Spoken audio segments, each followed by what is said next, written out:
Sveiki, kadangi nesu per daug matęs lietuviškų projektų video internete iš lietuvių hobistų, nusprendžiau su jumis pasidalinti savuoju. Prieš jumis yra Atmėlio gamybos mikrokontroleris, konkrečiau tai yra Atmega 128, tai yra 128 KB flash atminties mikrokontroleris.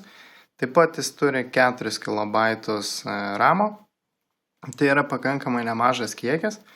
Maksimaliu dažniu šis mikrokontroleris gali dirbti yra 16 MHz, tačiau AVR architektūroje praktiškai didžioji dauguma instrukcijų yra vykdomas per vieną CPU ciklą.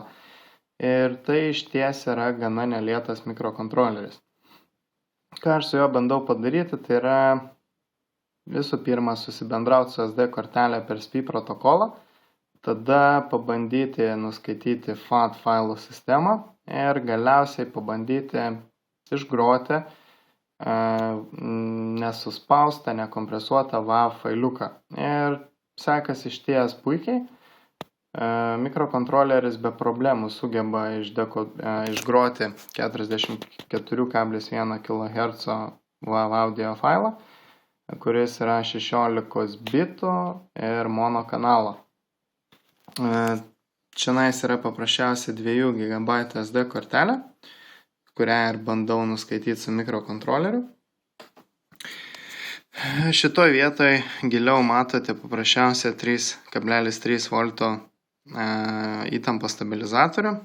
Visa sistema yra užmaitinama ant 3,3 V, nes SD kortelė tiek šis LCD ekranas dirba 3,3 V.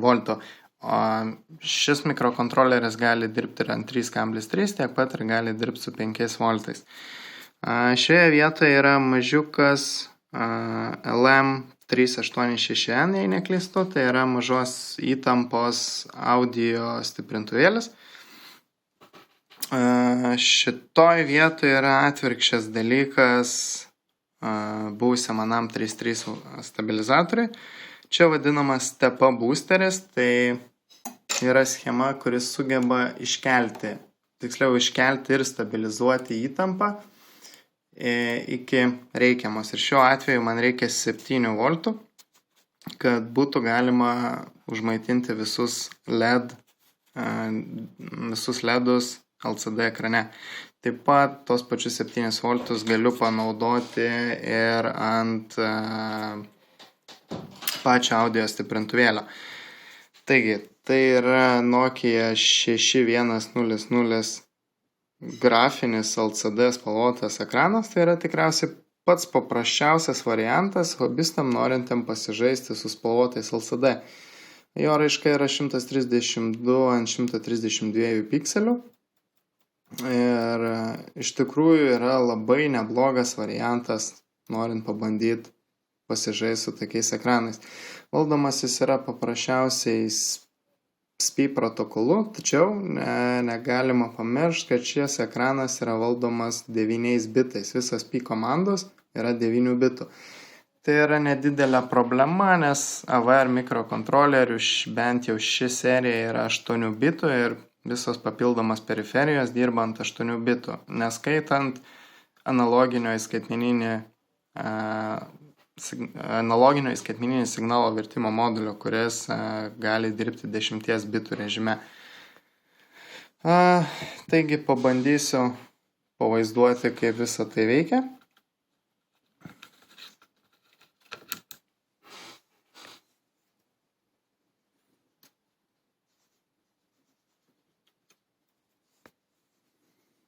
Kaip matote, kortelė nuskaitoma.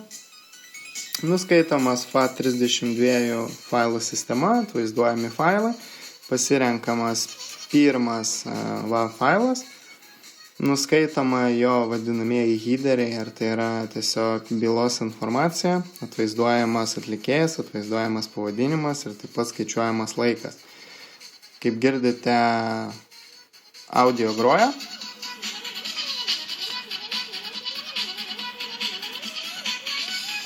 Garsas nėra labai švarus, nes nėra filtruojamas aukšto dažnio signalas, taip pat schema, kadangi ant breadboardo papildomi trukdžiai daro savo. Iš skaitmeninio WAV duomenų į analoginį signalą verčiu PWM pagalba, kitaip vadinama Pulse Width Modulation. Kaip matote, tai yra paprasčiausias square wave'as su kintančiu duty cycle. DC įtampa yra nuėmama ir paduodamas visas signalas į, kaip jau minėjau, LM386N ir yra sustiprinama šiek tiek garsas, kurį ir leidžiu per 3 W 8 ohmų mažiuką garsą kalbiuką. Kaip matote, mikrokontroleris gali be vargų bendrauti vienu metu tiek su ekranu, tiek nuskaityti iš SD kortelės duomenis, tiek naudojant timerius ir timerių interruptus galiu nesunkiai groti audio iš SD kortelės. Taigi šiam kartui tiek. Jeigu turėsite kokių klausimų ar paprasčiausiai norėtumėte schemų ar šiaip papildomos informacijos, palikite komentarą.